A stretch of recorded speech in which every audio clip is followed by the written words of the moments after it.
Hi, ఎలా ఉన్నారు? మనం ఏ కర్రీ ప్రిపేర్ చేసుకున్నా పక్కన ఇలా సాంబార్ పెట్టుకుంటే కాస్త అన్నం ఎక్కువే తినేస్తాం కదండి. ఈరోజు నేను ఈ సాంబార్ని బ్యాచిలర్స్ అయినా కొత్తగా మ్యారేజ్ అయిన వాళ్ళైనా చాలా ఈజీగా చేసే విధంగా చూపిస్తానండి. అలాగే మన ఇంట్లో ఏ వెజిటేబుల్స్ ఉంటే ఆ వెజిటేబుల్స్ వేసుకుని ఈ సాంబార్ని ప్రిపేర్ చేసేసుకోవచ్చు. అయితే ఇది ఎలా ప్రిపేర్ చేయాలో ఈజీగా చూద్దామా? ముందుగా 1 గంట ముందు 1 కప్పు కందిపప్పును తీసుకుని 2-3 సార్లు కడిగేసుకుని ఇలా నానబెట్టి పక్కన ఉంచుకోవాలండి. కందిపప్పు ఇలా నానడం వల్ల చాలా త్వరగానే ఉడికిపోతుంది. అందుకని ముందుగా నానబెట్టి ఉంచుకున్న కందిపప్పులోకి కొద్దిగా పసుపు వేసుకోండి.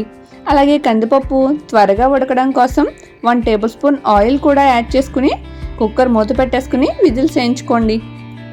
ఇప్పుడు నేను ఈ సాంబార్లోకి చిన్నగా ఉన్న ఆనపకాయ ముక్కలు, పచ్చిమిర్చి, టమాటాలు, ఉల్లిపాయలు, దొండకాయలు, క్యారెట్లు, బెండకాయలు ఇవన్నీ ఇలా చిన్నగా ముక్కలుగా కట్ చేసుకుని రెడీ చేసుకున్నానండి. మీరు అదే విధంగా మీ దగ్గర ములంకాయ ఉన్నా సరే ములంకాయ కూడా యాడ్ చేసుకుంటే ఇంకా టేస్టీగా ఉంటుంది. నా దగ్గర లేదు కాబట్టి నేనున్న వెజిటేబుల్స్ తోటే ఈరోజు సాంబార్ ప్రిపేర్ చేస్తున్నానండి. ఈ సాంబార్లోకి కాస్త చింతపండు ఎక్కువ వేస్తేనే టేస్ట్ బాగా వస్తుందండి. నేను కొద్దిగా చింతపండును తీసుకుని వాటర్ వేసుకుని నానబెట్టి ఉంచుకుంటున్నానండి. చింతపండు ఇలా నానబెట్టి ఉంచుకుంటే గుజ్జు త్వరగా వచ్చేస్తుంది కాబట్టి ముందుగానే నానబెట్టి ఉంచుకోండి. మనం ఉడకపెట్టి ఉంచుకున్న పప్పు కుక్కర్ని బాగా చల్లారే వరకు ఉంచి బాగా చల్లారిన తర్వాత దీన్ని ఓపెన్ చేసుకోండి. ఈ పప్పు అంతా బాగా ఉడికిపోతుంది. ఆల్మోస్ట్ మిక్సీలో ఏం అవసరం లేదు. కాస్త ఒక్కొక్కసారి పప్పు సరిగ్గా ఉడకకపోతే కనుక మిక్సీలో వేసుకుని మెత్తగా పేస్ట్ చేసుకోండి. నేనైతే ఇలా పప్పు గుత్తుతో పప్పు మెత్తగా అయ్యే వరకు ఇలా అనుకుంటే సరిపోతుంది. చూడండి, పప్పు బాగా మెత్తగా అయ్యింది కదా.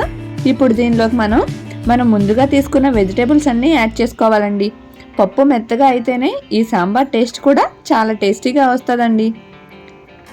ఈ పప్పులోకి మనం ముందుగా కట్ చేసి ఉంచుకున్న వెజిటేబుల్స్ అన్నీ యాడ్ చేసేసుకోండి.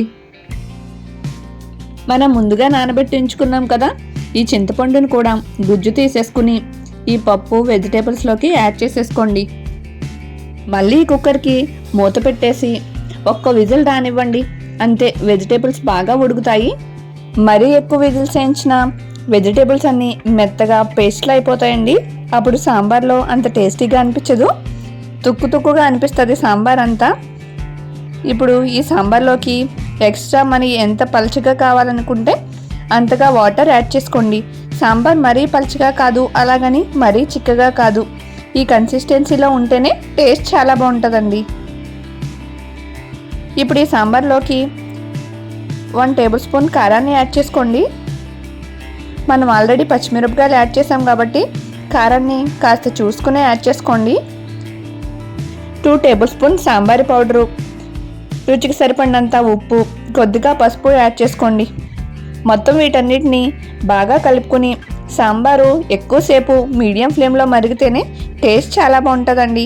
ఇప్పుడు గ్యాస్ని మీడియం ఫ్లేమ్లో పెట్టుకుని సాంబార్ని బాగా మరగనివ్వాలి.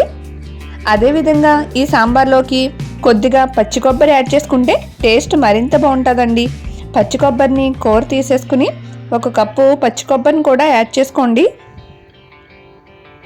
చూడండి, ఈ సాంబార్లో వెజిటేబుల్స్ అన్నీ బాగా పేస్ట్ అవ్వకుండా మీడియంగా ఉడికినాయి కదా. ఆల్మోస్ట్ ఉడికిపోతాయి, బట్ పేస్ట్లా కాకుండా తినే విధంగా ఉడికితే సరిపోతుంది. ఈ సాంబార్ మరింత టేస్ట్ రావాలంటే కొద్దిగా బెల్లం యాడ్ చేసుకోండి. అప్పుడు టేస్ట్ చాలా బాగుంటుంది. సాంబార్ ఇలా మరుగుతూ ఉంటుంది. మనం స్టవ్ మీద దీనికి తాలింపు యాడ్ చేసుకుందాం. ఒక పాన్లో కొద్దిగా ఆయిల్ యాడ్ చేసుకోండి. ఆయిల్ కన్నా ఇలా పోపు పెట్టుకున్నప్పుడు నెయ్యి యాడ్ చేసుకుంటేనే టేస్ట్ చాలా బాగుంటుందండి. ఒక 4-5 వెల్లుల్లి రెమ్మలను బాగా దంచుకుని ఈ పాన్లో యాడ్ చేసుకోండి. వెల్లుల్లి ఫస్ట్ వేయడం వల్ల త్వరగా వెల్లుల్లి వేగుతుంది.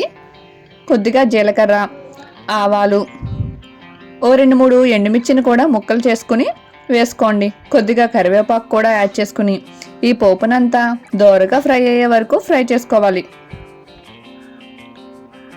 పోపు వేగిపోయాక దీనిలోకి కొద్దిగా ఇంగువని యాడ్ చేయండి. సాంబార్లో ఇంగువ యాడ్ చేయడం వల్ల టేస్ట్ చాలా బాగుంటుందండి. స్కిప్ చేయకుండా కొద్దిగా ఇంగువను కూడా యాడ్ చేసుకోండి. ఇప్పుడు వేరొక స్టవ్ మీద సాంబార్ మనకి బాగా మరుగుతూ ఉంటుంది.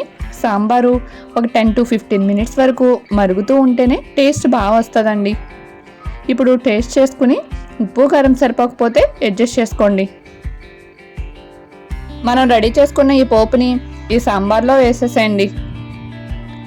పోపు యాడ్ చేసాక సాంబారు మరీ ఎక్కువసేపు మరగనవసరం లేదు. ఒక 2-3 మినిట్స్ అలా మరిగితే సాంబార్ సరిపోతుందండి. అంతేనండి, ఎంతో టేస్టీ అయిన సాంబారు రెడీ అయిపోయింది. మీరు కూడా తప్పకుండా ఇదే వేని ఫాలో అవుతూ సాంబార్ పెట్టి చూడండి, చాలా టేస్టీగా ఉంటుంది. నా వీడియో మీకు నచ్చిందా? అయితే చిన్న లైక్ చేసి నా ఛానల్ని సబ్స్క్రైబ్ చేసుకోండి. ఈ సాంబార్లో కొద్దిగా లాస్ట్లో కొత్తిమీర యాడ్ చేసుకోవడం మాత్రం మర్చిపోకండి. Thank you so much for watching.